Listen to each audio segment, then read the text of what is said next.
Living alone after 50 can feel like this weird mix of freedom and pressure because on one hand, you carry the whole financial load. It's only you. The rent, the groceries, the unexpected, what is that noise repair, the insurance, the medical stuff, even the dog stuff. No one is splitting it with you. But you also get full control. Full control over what matters to you, what you spend on, what you skip, and what kind of life you're building with your money. Because I don't budget like I'm trying to win at being frugal. I budget like I'm protecting my peace. And that's my whole philosophy, honestly. I spend on peace. Hi, I'm Michelle, and on my channel we talk about creating a peaceful, confident life after 50, especially if you're living alone, traveling solo, or navigating retirement.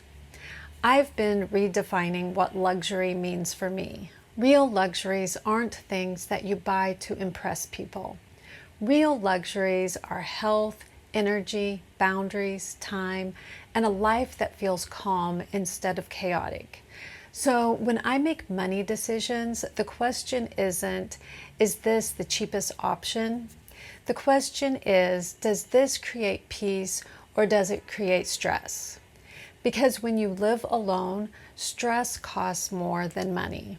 It costs sleep, it costs energy, and it costs your nervous system. And if you've been through enough life, you know that is not a price you want to keep paying. So let me walk you through the simple system I use, the categories that are different when you're solo, and the trade-offs I make that feel empowering, not like deprivation. First, here's the foundation. My financials get easier because I don't rely on willpower. I rely on systems. I automate my bills as much as I possibly can, and that alone resolves so much mental noise. Because I don't want to wake up and realize, oh no, did that payment go through? I want calm. So anything predictable gets automated. Rent or mortgage, utilities, insurance, subscriptions that are worth keeping, anything that would create a mess if it was missed. Then I create what I call my must-pay baseline. This is the number I need each month to keep my life running. Housing, basic groceries, insurance, pet basics, healthcare basics, transportation. Not the perfect month, not travel, not extras, just what it takes to keep my life stable. And if you're living alone, this part is everything because it gives you clarity. You stop guessing. You stop feeling that low-level anxiety of, am I spending too much? Because you actually know the baseline. Then on top of that baseline, I use weekly spending guardrails. I like weekly guardrails because monthly budgets can feel like dieting. You start strong, then life happens, and suddenly you're like, well, I already messed up, so whatever. Weekly guardrails keep it realistic. They help you adjust in real time instead of waiting until the end of the month to feel disappointed or confused. And the final piece that makes solo budgeting work, especially after 50, is sinking funds. Sinking funds are basically you deciding ahead of time that irregular expenses are not emergencies. They are expected. You just don't pay them monthly. So instead of letting things like annual insurance premiums, car repairs, vet visits, travel, gifts, or home maintenance sneak up and punch you in the face, you set aside money so those moments feel handled. It's one of the most peaceful things you can do for yourself because it turns surprises into, oh yeah, I planned for that. Now let's talk about solo living categories that feel different. Because this is where people who live alone often feel the most pressure. Housing is the big one. When you live alone, housing isn't just a line item, it's your safety, your comfort, your daily environment. And it can be easy to feel guilty about spending too much on housing because it's not being split. But here's how I think about it. Your home is not just where you live, it's where you recover. So the question becomes, does your housing support your health, your energy, and your peace? That doesn't mean you should overspend and stress yourself out, but it does mean you're allowed to prioritize living somewhere that feels safe, calm, and aligned with your life, especially after 50, and especially if you've spent decades taking care of everyone else. Groceries are another category that changes when you live alone, and this one is sneaky, because you might not spend as much as a family, but waste can get expensive. Food goes bad faster, you buy ingredients for a recipe, use half, and then it just sits there in the fridge. So one of my spend on peace habits is buying some pre-made food from the grocery store. Not as a lazy thing, but as a smart thing. When I buy pre-chopped vegetables or a prepared protein or an easy meal that I'll actually eat, I waste less. And wasting less is saving money. That's a mindset shift that I really want you to hear. The cheapest food is not the cheapest if it goes in the trash. I also keep the pressure low.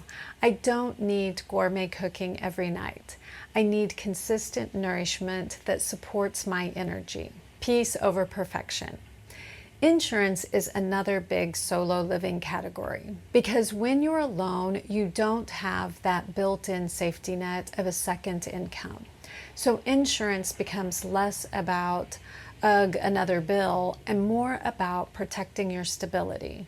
That includes health insurance, of course, and it also includes things like renters or homeowners insurance and auto insurance. These aren't glamorous, but they're part of what makes solo living feel secure. And pet costs, because if you have a pet and you live alone, your pet is not just your pet. Your pet is family. Your pet is your emotional support, and your pet is your routine and your best companion. And your pet is also a financial responsibility. With my dog Louie, I learned this in a very real way. When he got sick, pet costs stopped being hypothetical and became immediate. Vet visits, tests, medications, it adds up fast. And that's where pet insurance became a really important part of my spend on peace budget. Because when you love your dog or your cat, you don't want the decision to be, can I afford to help him? You want the decision to be, what does he need? Having pet insurance in place can turn a scary situation into a manageable one. It doesn't erase the stress of seeing your dog sick, but it can reduce the financial panic that comes with it. Healthcare is another category that shifts after 50 because you start realizing that health isn't just nice to have, it's the foundation underneath everything else. So yes, I budget for healthcare, and I also budget in a way that supports health. Food that makes me feel good, movement, rest, and reducing stress where I can. Because if you don't protect your health, life will eventually force you to notice it. And I don't want a wake-up call, I want a plan. And then there's travel, because I'm not living this life just to pay bills and behave. Travel matters to me, but I do it in a way that supports peace. That's why I love slow travel. When you travel slower, you spend less on constant transportation. You can choose places with kitchens to keep food costs reasonable, and you can actually get to feel like you're living somewhere instead of racing through it. Slow travel is also emotionally aligned with this season of life. It's not about proving anything, it's about enjoying. Now I want to share the trade-offs that I make, because these are the what I skip parts, but I don't experience them as deprivation. I experience them as power. I use the library, books, audiobooks, magazines, movies. The library is one of the most underrated financial peace tools ever. It's not just saving money, it's replacing mindless spending with something that actually enriches your life. It's calming and it makes you feel like the main character in the best way.